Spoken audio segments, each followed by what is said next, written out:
You know, in Okinawa, gout is deemed to be a very easily treatable ailment. I myself have helped many people free themselves of gout. You can get rid of it in just a few days, actually. She continued to explain that gout was just the result of a waste product in our bodies, and our bodies are more than capable of getting rid of that given the right tools and stimuli. I replied, "But the doctor said—" Her gentle smile stopped me mid-sentence. "Will you hear me out for 15 minutes?" she asked. Those next 15 minutes would completely change my life and the way I think about health. Her advice was incredibly simple and consisted of just 3 main things. 1.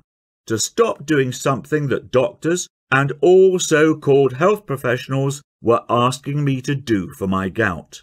2. To consume one weird item daily in a specific quantity. And 3.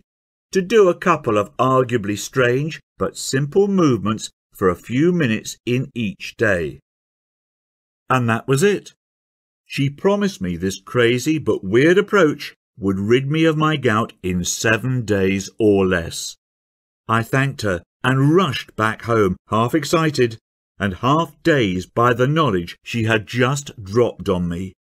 By that night, the pain had lessened from grade suicidal to mere throbbing, which was a huge improvement for me. Next morning, I could walk normally and the swelling had visibly gone down.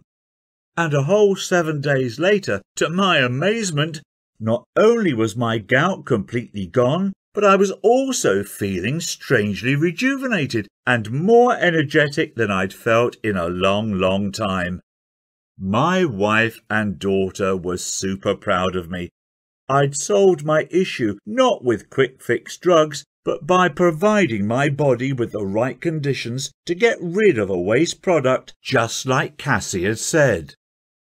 I have to tell you that this experience was completely life-changing for me.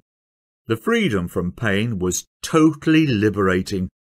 I was suddenly free again to go wherever I pleased and spend time with friends and family. The embarrassment of being weak and fragile in front of my family was replaced by a new form of strength and confidence in my health, something I found others complimenting me about as well. My wife Brenda told me, with romantic eyes, that she hadn't seen me this happy and energetic in over a decade. My young girl also knows that Dad is able to take charge of his health. It is a duty of a good father to provide a good example to his children on how to protect their own health, and one I am happy to finally make good on. Forget synthetic drugs and Western therapies. Cassie showed me a better path to address the pains and slowly let them wither away on their own like a dying weed. Hopefully by now you know that there is a better path to solving your own gout issues. Even as my own story unfolded, I have to tell you that I was half in disbelief as my pains left my body. Forget paying ridiculous fees for overpriced, side effect producing medications ever again. Instead, we'll simply give your body exactly what it needs to restart removing excess uric acid, as it had been doing all along before gout kicked in. After my incredible experience, I asked Cassie if she'd be happy for me to write all her secrets down to pass them on to others, and she was more than happy to help. Our hope is that these teachings will eventually help millions of Americans to put a stop to our endless drug culture and address the underlying issues for gout right at home.